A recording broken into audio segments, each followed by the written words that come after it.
welcome everyone. Hello, I am Kim-Adeline Miguel, and welcome to this session about using your repo for RAG, how it looks in Copilot Chat, and what we've learned along the way. That's the important part. So over the next 20 minutes or so, I'll be sharing with you some of our experiments, some of our successes, and also some of our struggles, so that if you're trying to do the same thing, you can learn from what we've learned. So the RAG here stands for Retrieval Augmented Generation, and that translates into project awareness in Copilot Chat. So in VS Code, it would be through add workspace or the intent detection that Cassidy mentioned in the keynote. In Visual Studio, you can do that through hashtag solution, and in JetBrains, you do it through implicit intent detection as well. We are currently rolling it out in JetBrains, so you may have seen it if you use JetBrains, the JetBrains extension version 1.5.26 or later. So for this presentation, I'll be focusing on the implementation details for JetBrains, but the broad strokes are applicable for all implementations. So here's the mandatory intro slide. I am Kim-Adeline Miguel, my pronouns are she and her, and I'm a senior software engineer working on Copilot for IDEs. I currently focus on project context for JetBrains Chat and prompt crafting for code completions. I am located in France, and my hobbies are taking care of my plants and playing the critically acclaimed MMORPG Final Fantasy XIV, as you can see on that picture. So, onto the agenda. I will start with a breakdown of how project context works in JetBrains, and then I'll be explaining a few of the key steps behind it. So first, local indexing, then the local search, and then the final re-ranking step. But before that, what is project context? So you probably have an idea from the keynote and maybe having used before, but let me just start over. So when you ask a question to a large language model, you may have seen sometimes that the LLM, like the response that it sends you, can hallucinate a little bit or be generic or a little bit misleading, because at the end of the day, the model is just trying to fill in the blanks without any context about what it's working with, right? And so that's where project context comes in. So how does it work is that we enrich the prompt that is sent to the model with code snippets from your code base.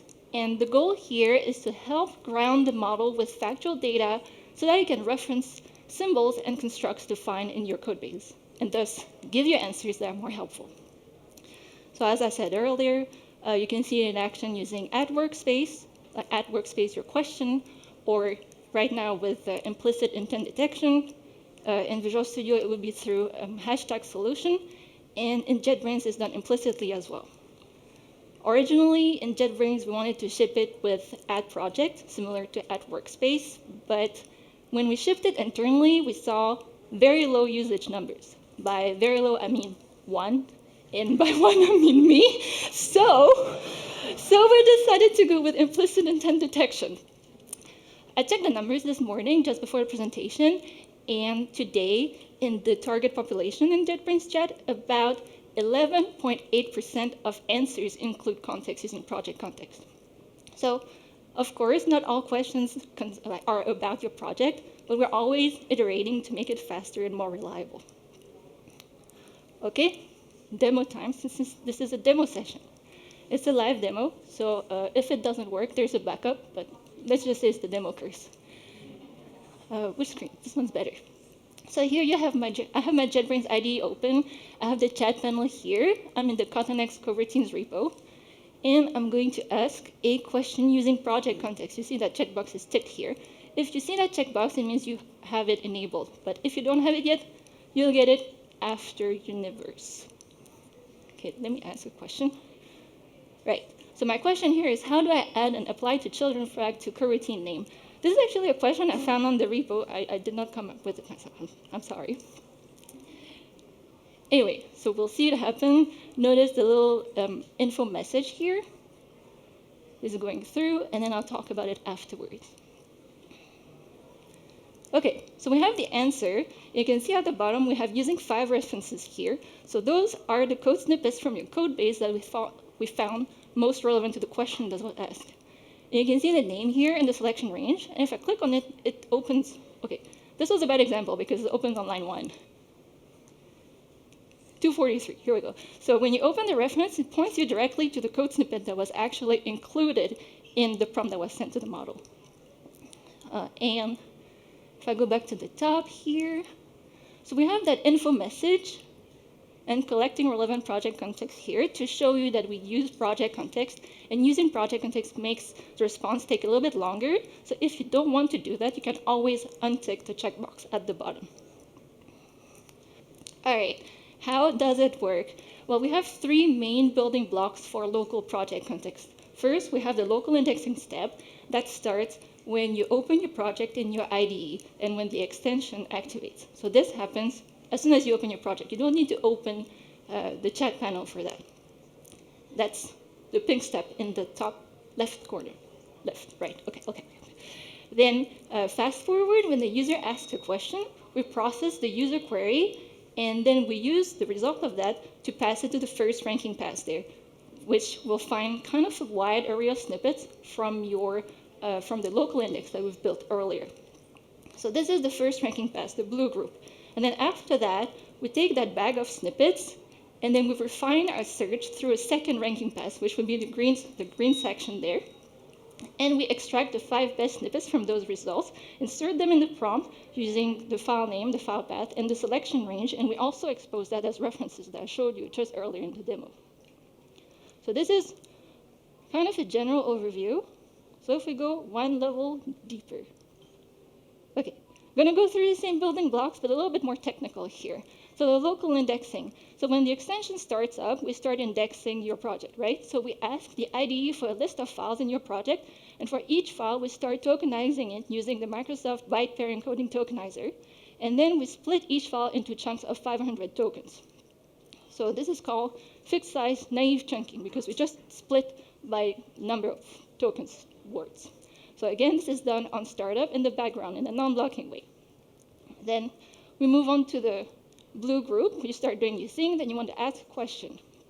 So when you enter your question, and we decide that project context would be a useful addition to the prompt that is sent to the model, we ask the large language model to return a list of keywords related to the question, and then we use those keywords to find the most similar snippets in the local index that we've built before. We rank those snippets in the local index using the BM25 scoring function, and then we select like top 50-ish in preparation for the green step, the second ranking pass. So for the second ranking pass, we want to re-rank those 50-ish snippets using a different representation that would surface different details. So for that, we send the snippets and the user query to a text embedding 3 model, which will return embeddings, surprise, which are basically a vector representation, an array of numbers, which is a representation of the string. And then we will compare these array of numbers using cosine similarity. And from that, then we then extract the 5 topmost snippets, include them in the prompt, wait for the response to be streamed back, and you get your answer and the reference. So that was a little bit of a technical deep dive on how it works. Now, what constraints are we operating under? What we actually learned from implementing that. So if there was only one thing to remember from this session, is that you need to balance engineering and science. That's a very vague takeaway, I know. But basically, you want a snappy experience. You want something fast, but you also want relevant information. You want data to back that up. So basically, remember to iterate, to experiment, and ultimately to compromise between both engineering and science. Okay, I'm going to explain a little bit of some of the constraints and the key points of each step. So first, local indexing. One of the choices that we made early for the JetBrains implementation is that we do not persist the index on disk, meaning that when you close your project, everything gets released, and when you reopen the project, we reindex everything. I'm not here to discuss whether that was the right decision or not, and you are free to have your own opinion on that. But if you decide to do the same thing, there are a couple of things you need to be mindful of. So indexing needs to be done in the background. For us, that meant multi-threading. We don't want that operation to be blocking. We actually fixed a bug like 10 days ago about it. I was testing on the Continent serialization repo, and there's a file that is a test case that has 10,000 nested open arrays. The tokenizer was not having a good time. Most of the files were getting indexed in like a couple hundred milliseconds. That file was just spinning for a minute. And we're like, okay, there's a problem there. But we fixed that. Multi-threading, woo, perfect. We also don't want to index unnecessary files. So everything that's specified in your git ignore, we don't index that. And anything, any file that you've excluded in your IDE directly, we don't index that either. Your node modules, we don't want that. Your Python environment, we don't want that. I'm sorry, but no. Then storage, again, memory. Because we store everything in memory, we decided to put a cap on the number of files that we want to index and the number of code snippet chunks that we want to keep in memory, because too many files makes the indexing take forever, and too many chunks makes the ranking take forever. So if your project has more than 10,000 files, we can only offer partial project context, which is not great. We do display an info message when project context is invoked on that kind of big project, but that doesn't change the fact that the limitation is there, at least today, for now. What I mean for numbers and things taking forever. So if you have a smaller repo, like the Python extension for VS Code, it has 1,300 files. That takes about 5 seconds to be indexed. Then a medium-sized repo, like the Spring Boot repo, 9,300 files, which kind of toes the line of like a 10,000 file limit that we have. It takes about 50 seconds, 50, to be indexed. And then for a repo that's too big for us, like the Elasticsearch repo, 26,000 files. It takes 2.5 minutes before we can offer project context. So that's starting to add up, and that's only the local indexing. Right? However, one of the advantages of having everything in memory is that we listen to file system notifications, and whenever a file gets updated, created, or deleted, then we can reindex the file quickly and keep in memory the freshest information that you have in your code base, even code that you haven't pushed to your branch yet. And then we can send that to the model when you ask a question. Before moving on to the next step, the first ranking pass, I want to point out something that is not mentioned here, is that you might want to evaluate your indexing algorithm. So I said here, like, we use fixed size indexing, fixed size chunking, with 500 tokens. But that also means that if you have a method definition with a long body, it might get cut and split into multiple chunks, because if it's too long, then it'll just be split there. While we could use something called semantic chunking, where we would try to keep the method together. And logically, that would yield better results, because then you keep all the relevant code together. But that also comes with a performance hit, because not only do we need to parse the file, but we also need to build an abstract syntax tree in order to know how the symbols work together. So something to investigate, something we have not investigated yet, but something to keep in mind nonetheless. Okay, first ranking pass. So I mentioned earlier that we extracted keywords from the user question, and then we used BM25 to score the documents, in our case, the code snippets, against those keywords. So BM25, BM stands for best matching, I think, 25, I don't know, Wikipedia will tell you. But basically, that scoring function depends on the frequency of the keyword, is also relative to the document length and the number of documents that contain that keyword. Not important for the rest of the presentation, just wanted to explain what BM25 kind of used. But anyway, with that keyword and scoring approach, we had two top-of-mind questions. How do you extract keywords from a question asked in natural language? And how do you make it fast, or at least fast enough? For the keywords, we decided to make an LLM do the work for us. So we leverage function calling using GPT 3.5 Turbo or GPT 4o Mini, both hosted on Azure OpenAI. We asked the model to not only extract the most relevant keywords, but also synonyms and variations, because the way you worded your question doesn't necessarily match the way it's written in the code base. As a side note, when we're testing 4o Mini versus 3.5 Turbo, 4o Mini was returning more generic soup, let's put it that way. than 3.5 turbo.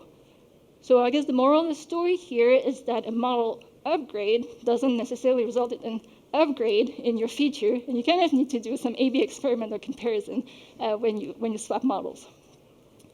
In terms of numbers, the keywords and synonym request is independent from the size of your repo, and it can take between 600 milliseconds and 1.5 seconds from what we measured. And it mainly depends on the complexity of your query and if the model needs more thinking time to come up with generic soup. Then if we look at the processing time for the scoring logic using BM25, it does scale with the number of index chunks, which is expected. So if we take the repos from earlier, the Python extension for VS Code will performing a search on that repo will take 900 milliseconds, while on Spring Boot it'll take 3 seconds, and on Elasticsearch it'll take 10 seconds. And you need to remember, before that you have the keyword request, and after that you have the second ranking pass, the prompt that will need to be sent to the model, and then the response that needs to be streamed back. So 10 seconds is not zero. Let's put it that way. Also, we only pass a subset of snippets to the second ranking step because we don't want to spin our wheels on irrelevant data. There's no point in trying to score snippets that have already been scored at 0 and deemed irrelevant. So today, we select the highest scored 47 snippets. 47 because we need to save one spot for the user query, which would bring us to 48, which makes more sense. But having a fixed snippet count does not necessarily work for bigger repos, right? Because it's kind of narrow. So we're also thinking about experimenting around scaling the number of snippets to pass to the second ranking pass, but that would have an impact on it. Segue. So for the second ranking pass, we take our 47 snippets in the user query, and we send all of that to text embedding 3, again, hosted on Azure OpenAI. And that model will return a vector for each string that is sent. And then after that, we perform another comparison between each vectorized snippet and the vectorized user query using cosine similarity. And then we take the top 5, blah, blah, blah. So we have 2 levers here that we can play with. The first one, the more data you send to embed, the longer it'll take. Water is wet. So far, requesting embeddings for 48 strings takes about 4.5 seconds.